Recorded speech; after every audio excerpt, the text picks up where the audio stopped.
So imagine you're turning 400 years old in the year 2350 and you feel like playing a game of football followed by a cold drink on a beautiful warm beach.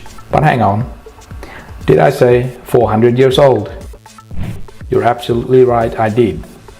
Am I talking rubbish? I'm absolutely not.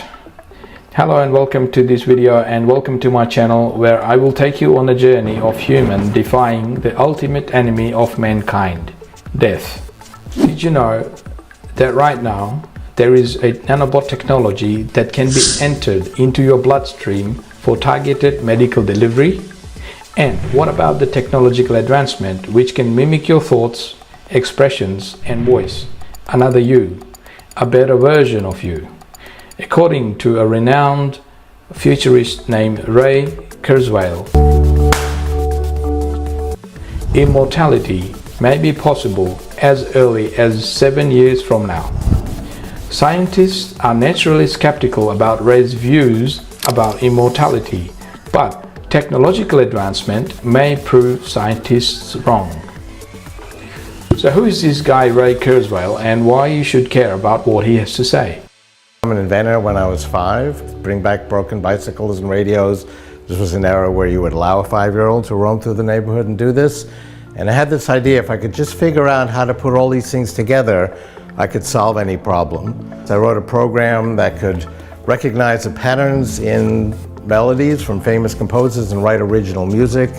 So I went on this show, I've Got a Secret, hosted by Steve Allen. My name is Raymond Kurzweil, and I'm from Queens, New York. Queens, New York. And my secret was I'd built and programmed a computer that composed the music. I created a program that could recognize printed letters in any type font and create a reading machine for the blind. Probably the most important theme I've talked about is the exponential growth of information technology. Price, performance, and capacity of information technology progresses predictably and exponentially. It doubles every period of time. For one, I want to live forever, don't you? I'm going to listen to him. If your answer is no, you need to get out more, make friends, have a hobby, start a family, have a baby or a pet, or do something that makes you want to live forever. Now, if you're going to say, but what's the point of living forever if I'm going to be living as a grumpy old man or woman? That's where it gets interesting. Ray is saying that you are not. What? People say, oh, I don't want to live past 90, but I talk to 90-year-olds and they definitely want to live to 91 and to 100. People sometimes say that death gives meaning to life because it makes time short, but actually death is a great robber of meaning, of relationships, of knowledge. Let's take a look at what Ray has said so far and how many of his predictions have become to fruition. From past statistics about what he has said, his accuracy rate of prediction is 86%. That is very, very impressive. So let's take a look at which of his predictions were accurate, semi-accurate, or completely wrong. He himself in 2010 reviewed the prediction that he has made for last 20 years, and according to journals, he claims that 147 predictions that he's made in 1990 about the years leading up to 2010, 115 proved to be entirely correct, while another 12 were essentially correct and only 3 were entirely wrong. Ray predicted in 1990 that we will be able to sit at our home computer and design our clothes to their own precise measurements and style requirements using friendly computer-assisted design software, make them and ship them within hours. He named this prediction The Rise of the Intelligent Machines. That's the name of his book, where he made his predictions and a bunch of other predictions. This was an incorrect prediction, but there are companies like the Black Tux which are starting to make online tailoring a popular thing. In 1999, Ray predicts that personal computers are available in a wide range of sizes and shapes and are commonly embedded in clothing and jewelries such as wristwatches rings, earrings, and other body ornaments by 2009. So, cut to 2009. Wearable computers were just starting to become popular with the help of iPod Nano, which you could clip to your jacket, and in 2008, launch of the Fitbit, which initiated the ongoing fitness tracker trend. We can file this prediction as accurate. In 1999, he has said most texts will be created using speech recognition by 2009. Although the technology like Dragon dictation did become available in 2009, the rise of messenger apps like WhatsApp and other popular social media messaging apps, we all turn into a generation who are texting more than talking. So this prediction was inaccurate. In 2000, he said that by 2010, we will have very high bandwidth wireless communication to the internet all the time. So the always on concept of Wi-Fi and 3G or 4G was not that popular back in 2000, but to some degree we had achieved this by year 2010. So we can say this was semi-accurate. Another one, in 1999, he said individuals primarily use portable computers by 2009. We all know we had smartphones in 2009 and we loved them too much, so we can say this was an accurate prediction. Now, this is one of his biggest, most unbelievable predictions. In year 2000, he said that by year 2010, computers will tap into worldwide mesh of its linked device, become communicating web servers, thereby forming vast supercomputers and memory banks of high-speed communications and computational resources. That is a bold prediction to make. What he's basically saying that all of the computers will be linked into a massive web of computer, super giant computer, will give us unlimited power for the computation and will give us unlimited storage to store stuff. No one had believed him in 2000, but year 2010 came. Did this become true? Of course it did. And what are we calling that? Cloud computing, where you use remote computers to manage data rather than local computers.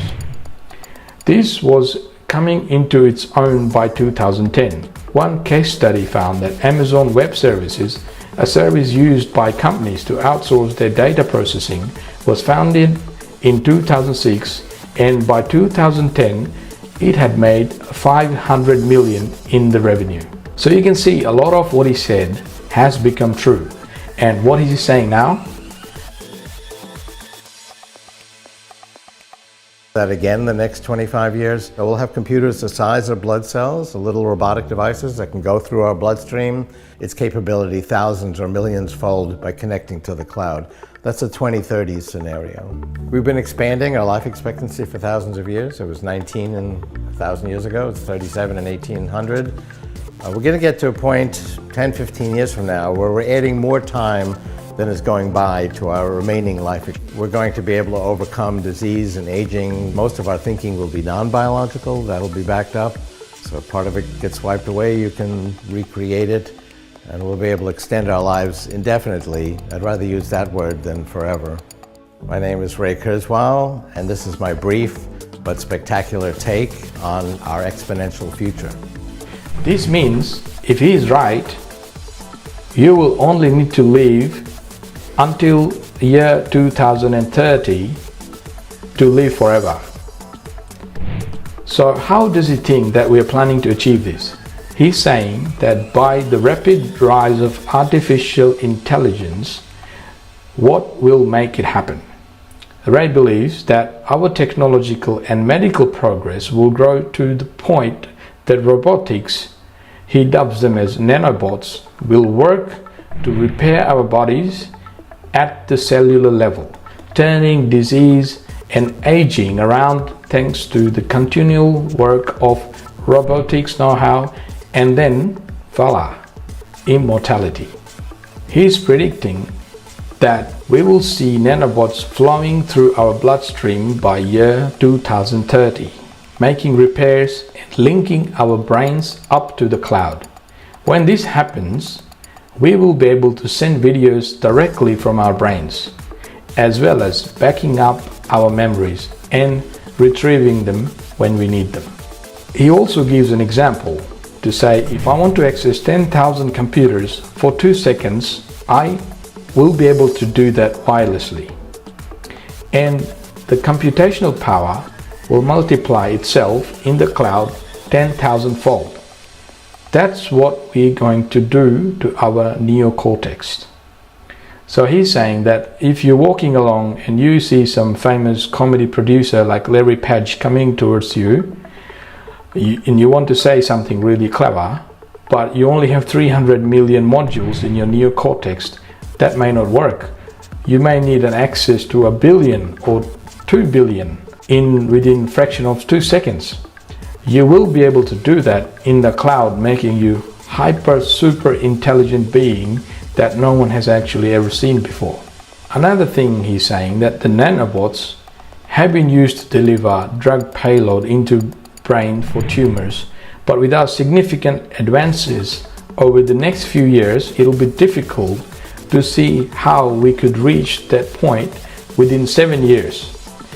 Brain-computer interfaces have advanced significantly, with paralyzed patients able to spell out sentences using their minds and monkeys able to finally play Pong. However, we are a long way away from the future as described by Ray, with the human-AI interactions largely taking place the old-fashioned way. There needs to be a shift in the paradigm of how we think of robots and humans can interact with each other. Only the time will tell if he's correct. And luckily for us, we are going to have plenty of time on our hands. Well, this is it for today. I hope you enjoyed the video and got the inspiration to explore on this topic even further. If you enjoyed this video, please like the video by clicking the like button and subscribe to my channel for more videos. Thank you and peace out.